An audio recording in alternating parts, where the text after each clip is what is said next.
I've always loved camping, but I never thought I'd be camping in such a bizarre place.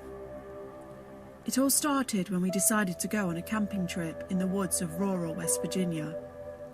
We had heard stories about the area being haunted, but we didn't believe them. We thought it would be a fun adventure. We packed our bags and set off for the woods. After a few hours of driving, we arrived at our campsite. It was a beautiful spot, surrounded by trees and mountains. We set up our tents and started a campfire. We were all having a great time, telling stories and laughing, but then something happened that changed everything. We were sitting around the campfire, talking about our plans for the next day when we heard a noise. It sounded like someone was crying. We all looked at each other, our eyes wide with fear.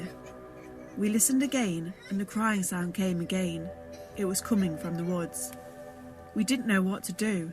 We were all scared. We didn't want to leave the campsite, but felt like we had to investigate. We grabbed our flashlights and headed into the woods. We followed the sound of the crying, and it led us to a big, old, run-down house.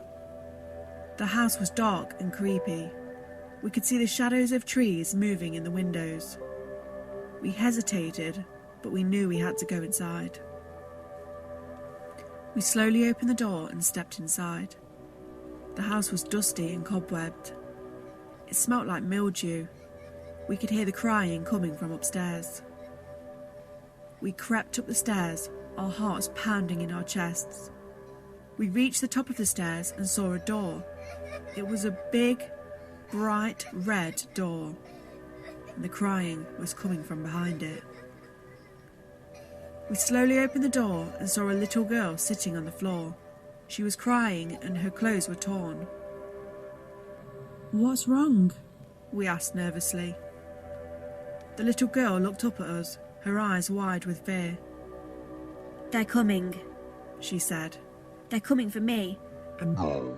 They're coming for You. Her voice changed to a deep, scary voice and she started to laugh. We didn't know what she was talking about and what made her act so bizarre, but we knew we had to help her. We picked her up and carried her out of the house, but once we got out of the house, the girl disappeared. We were all confused and freaked out now. We ran back to our campsite. Me and my friends were discussing what had just happened. We started to believe we must be breathing in something in the house to make us go crazy. But then we heard the crying again, and then a sinister laugh. We all knew we had to get out of there, so we packed up our things and left. We didn't stop driving until we were back in civilization. We never went back to those woods, and we never saw the little girl again. But I'll never forget the fear in her eyes, the sound of her crying, and that sinister laugh. What freaks me out to this day is when she said, "And now they are coming for you."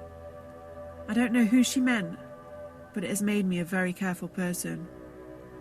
The end. Thank you for listening today. Stay safe out there. Join us In the next video. and don't get too spooked.